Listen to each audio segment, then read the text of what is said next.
আসিয়া চিৎকার মেরে কয়, হে মালিক, এত বড় বেঈমানের ঘরে থাকিয়া, এত বড় টাকাওয়ালার ঘরে থাকিয়া আমারে খানাও পাই নাই, বিছানাও পাই নাই। তোমাকে পাওয়ার আশায় আমার খানা বন্ধ, ঘুম বন্ধ, বিছানা বন্ধ। বিদায় বেলা তোমার কাছে একটা দাবি, আমি আসিয়ার জন্য তোমার পাশে জান্নাতে আমার জন্য একটা ঘর বানাইয়া দাও, যেই ঘরে আমি জীবন যাপন করব। ও আল্লাহ, আমার বিদায় বেলা দাবি, তোমার পাশে জান্নাতে একটা ঘর বানায় দাও। আসিয়া মোনাজাত দিয়া ফাঁসির মঞ্চের দিকে আগায়। হঠাৎ করে আবার তাকাইলো, তাকাইয়া আসিয়ার কান্না বন্ধ। এবার আসিয়া মুস্কি হাসি দিয়েছে। ফেরাউন বলে, আসিয়া বিপদের সময় কান্না বন্ধ করে আবার হাসি দিলা কেন? আসিয়া কয়, রে ফেরাউন, তুই জানো না তোর সে চক্ষু নাই? আল্লাহ তাআলা আমার অন্তর চক্ষু খুলে দিয়েছেন। আমি এই মাত্র যে মালিকের কাছে চাইছি জান্নাতে ঘর, ওই ঘরের ছবি তাকাইয়া তাকাইয়া দেখতেছি ওই জান্নাতের ঘর দেখা যায়। লক্ষ লক্ষ ফেরেশতা আসমানে দেখতেছি। আমার রুহুটা জান্নাতে নিবে মালিকের মোলাকাতের জন্য। আমার এখন দুনিয়া ভালো লাগে না, এখন আমার ঘুম ভালো লাগে না।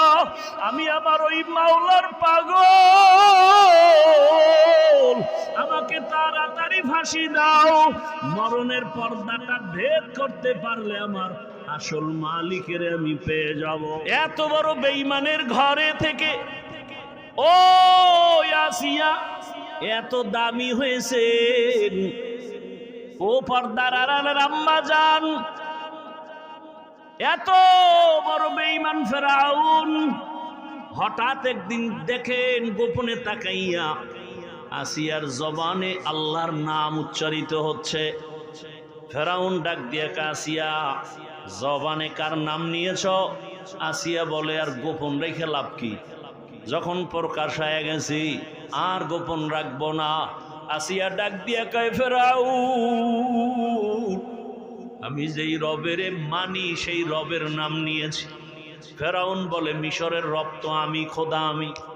বলে, মিশরের মানুষ তোমাকে খোদা মানতে পারে, আমি তোমাকে রব মানি না। বলে, তুমি কারে রব মানো? কয়, তোমারে যিনি বানাইছে তিনি আমার রব।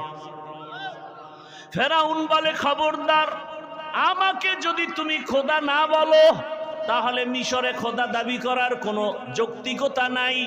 বলে, আমার জীবন যাবে, আমি তোমাকে খোদা বলে ডাকবো না। ফেরাউন বুঝাইতেছে, হামান রে দিয়া বুঝায়, এক পর্যায়ে বুঝাইয়াও পারে না। আসিয়া যদিও মহিলা নরম, ইমানের পাওয়ার বড় গরম, জীবন যাবে, ইমান ছাড়বে না। ফেরাউন এবার বাঁকা হয়ে গেল। এই হামান, আসিয়া যেহেতু আমাকে মানে না, এখন আর দেরি করা যাবে না। ওর ঘুমের বিছানা আলাদা করো, ওকে বদ্ধরুমে ঢুকাও, খানা বন্ধ করো, বাতি বন্ধ করো, রিমান্ডের শাস্তি দাও। আসিয়া এত বড় দামি ক্ষমতাওয়ালা টাকাওয়ালার ঘরে আছি, কিন্তু এখন টাকাও নাই, রুমের মধ্যে আটকানো, খানারও খবর নাই, পানিও দেয় না।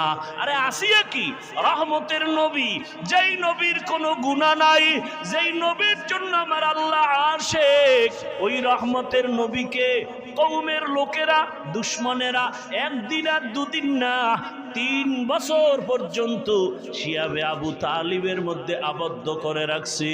পানি দেয় না, খানা দেয় না। মায়ার নবী গাছের পাতা ছিঁড়ে ছিঁড়ে চাবায়া চাবায়া খায় আর পেটের ক্ষুধা নিবারণ করে। এত কষ্ট নবী আমার করেছেন, 3টা বছর পর্যন্ত এই কষ্ট। আসিয়ার খানা দেয় না। শেষ পর্যায়ে ফেরাউন বলে, আসিয়া তুমি এবার আমাকে রব বলে স্বীকার করো।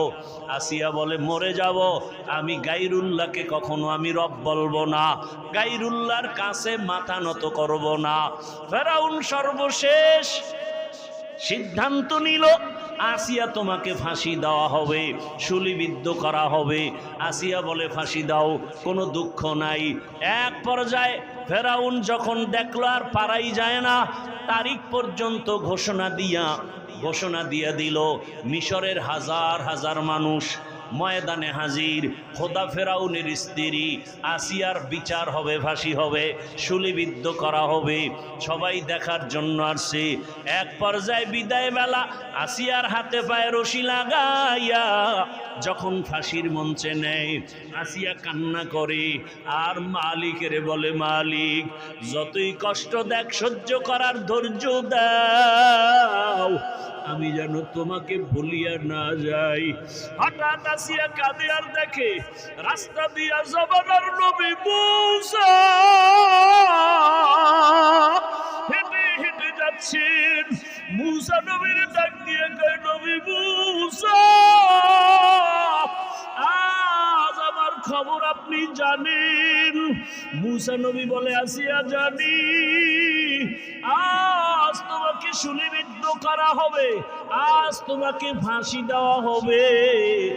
আসিয়া বলে, নবী মূসা, বিদায় বেলা আপনার দোয়া চাই, আর কিছুই চাই না।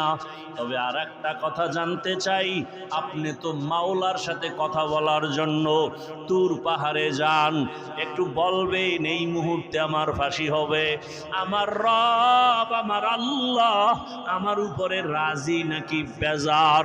মূসা নবী ডাক দিয়া কয়, আসিয়া তোমার উপর আমার মাওলা খুশি। আসিয়া বলে, আমার মালিক যদি খুশি থাকেন আমার আর কিছুর দরকার নাই। মান কানা লিল্লাহ কানাল্লাহু লাহ, যে আমার আল্লাহর হয়ে যাবে গোটা দুনিয়া তার গোলাম হয়ে যাবে। আসিয়া কান্না করে, মূসা নবী দোয়া করে। মূসা নবী এ কথা বলা মাত্র আসিয়া আর দেরি না করে আসমানের দিকে দুটো হাত উঠাইয়া একটা দোয়া করা শুরু করলো।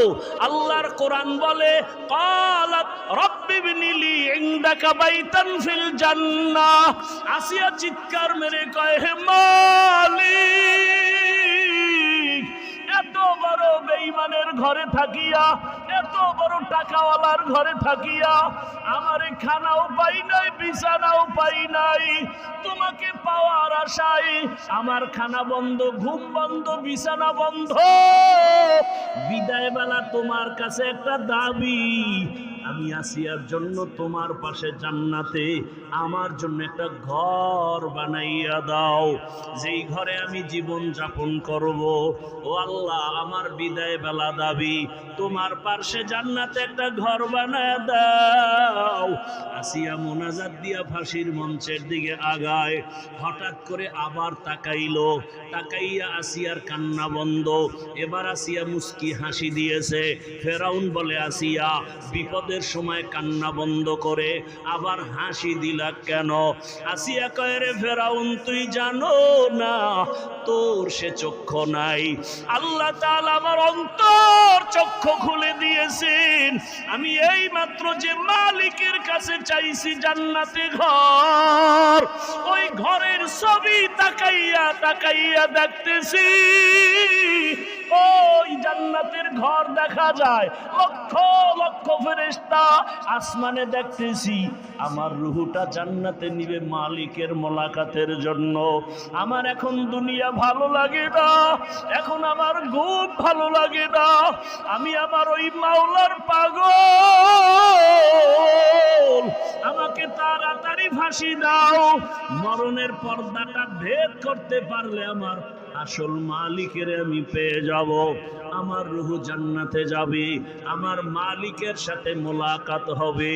ও আল্লাহর বান্দারা, মাওলার আশেক হতে পারলা না, পাগল তো আসলে ঠিকই হইলা, টাকার পাগল, বাড়ির পাগল, ক্ষমতার পাগল। ওরে এই পাগলটা যদি আমার মালিকের পেছনে হইতা, ওরে তোমার দুনিয়ার সব পাওয়ার পরও কেমন যেন একটা অন্তরে আফসোস, আমি টাকা পাইলাম, বাড়ি গাড়ি সব পাইলাম, কিন্তু যে আমারে বাড়ির মালিক বানাইলেন, গাড়ির মালিক বানাইলেন, ক্ষমতার মালিক বানাইলেন, সম্মানের চেয়ারে বসাইলেন, ওই মালিকরে তো এখনো পর্যন্ত পাইলাম না। ওই মাওলার মহাব্বত অন্তরে জমা যদি করতে হয়, এই দুনিয়ায় আল্লাহর প্রিয় বান্দা যারা 24টা ঘন্টা আমার মাওলার মোহাব্বতের বন্ধনে থাকে, এদের সাথে সম্পর্ক রাখো। ও পর্দার আড়ালের মা বোনেরা, এত বড় বেঈমানের ঘরে থাকিয়া আসিয়ার মতো বান্দি যদি আমার আল্লাহর আশেকা হয়ে যায়, আপনার স্বামী তো ফেরাউনের মতো খারাপ না, আপনি কেন পারেন না রে মা? আপনার মতো কত মা পর্দা করে, নামাজ পড়ে, স্বামীর মাল হেফাজত করে, আপনি কেন পারবেন না? ও এলাকার যুবক বাবারা, তুমি স্কুলে পড়ো, কলেজে পড়ো, চাকরি করো, ব্যবসা করো, ওই আমার মাওলার মোহাব্বত থেকে কেন দূরে?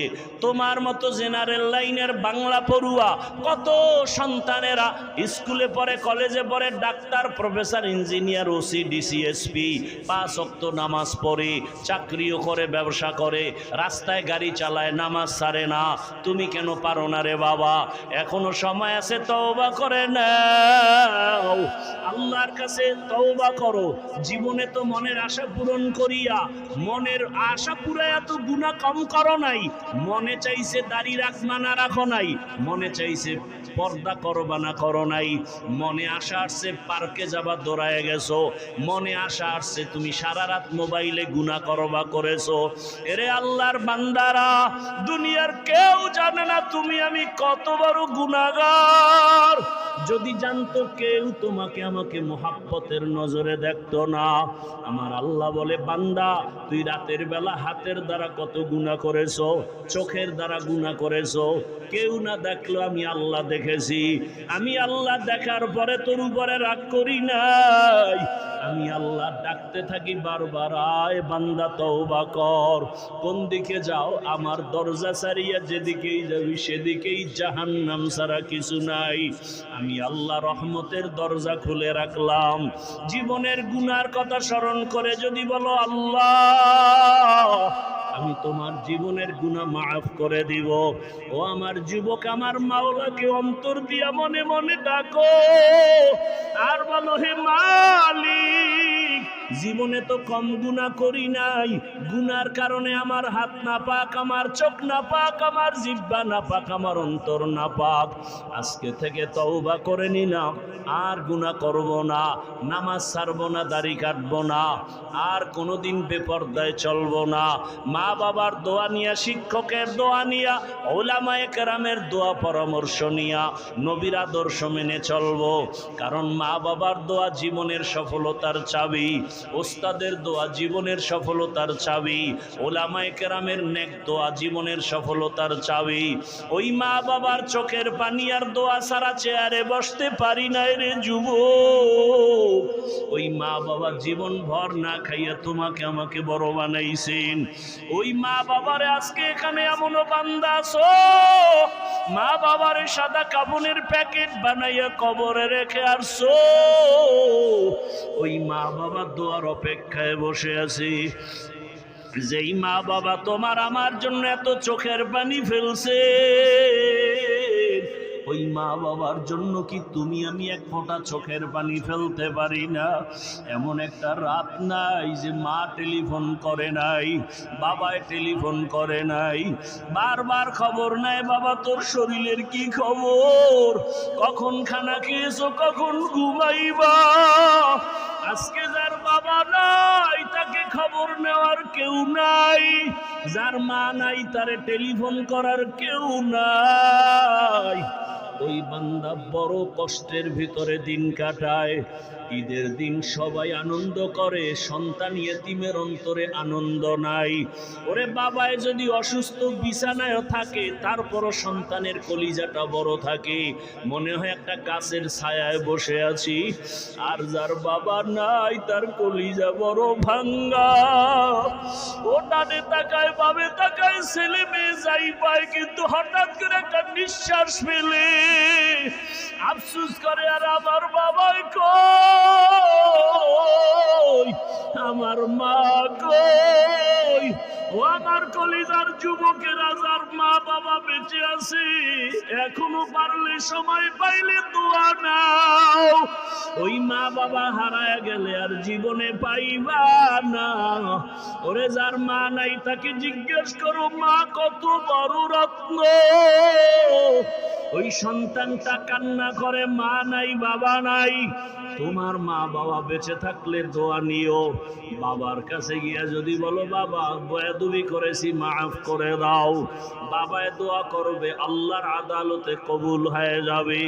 ঘরে গিয়া যদি মাকে পাও, বলিও, মা জীবনে কত বেয়াদবি করেছি, আজকে কোরআনের বাগানে কত যুবকের চোখে পানি, আমার উপরে আল্লাহ বেজার গুনার কারণে চোখে পানি নাই। মা তোমার সাথে বেয়াদবি করেছি, মাঝে মাঝে এমন বেয়াদবি করেছি তুমি গোপনে কান্না করেছো, আজকে আসছি তওবা করে আর বেয়াদবি করব না। তুমি আমার মাথায় হাতটা দিয়া দোয়া করিয়া দাও। মাকে যদি বলতে পারো, দেখবো মায়ের চোখে পানি। মা ডাক দিয়ে বলবে, বাবা আয়, আয়, আয়। মাথায় হাতটা দিয়ে ডাকবে, ও আরশে আজিমের মালিক, আমার কলিজার সন্তানটাকে কবুল করে নাও। ও যুবক, পায়ে হাত রেখে বলি, ওই মা বাবারে কাঁদাইও না, ওই মা বাবারে কষ্ট দিও না, ওই মা বাবার দোয়া নিয়ে সামনে আগাও।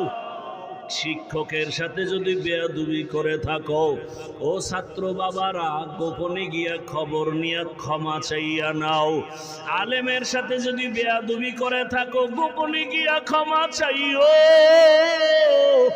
দুনিয়া কিছুই না রে বাবা, কখন মরণ হবে জানা নাই। আরে হঠাৎ করে অসুস্থ, হঠাৎ করে বুকে ব্যথা, মানুষ ধর ধর করিয়া দেখবে আর বেঁচে নাই। ওরে আল্লাহর বান্দারা, এখনো কি মনের আশা পূরণ হয় নাই? এখনো কি গুনাহ করতে মনে চায়? ওরে আল্লাহর কাছে তওবা করো।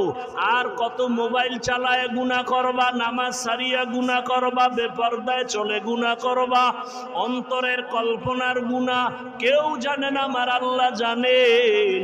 আল্লাহর কাছে খাঁটি অন্তরে তওবা করো।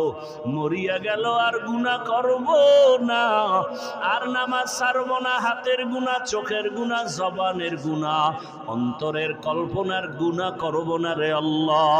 তওবা করার মতো যদি করতে পারো, আমার আল্লাহ জীবনের গুনাহ মুহূর্তে মাফ করে দিবেন। আল্লাহ আমাদের সবাইকে তওবাওয়ালা জীবন দান করেন।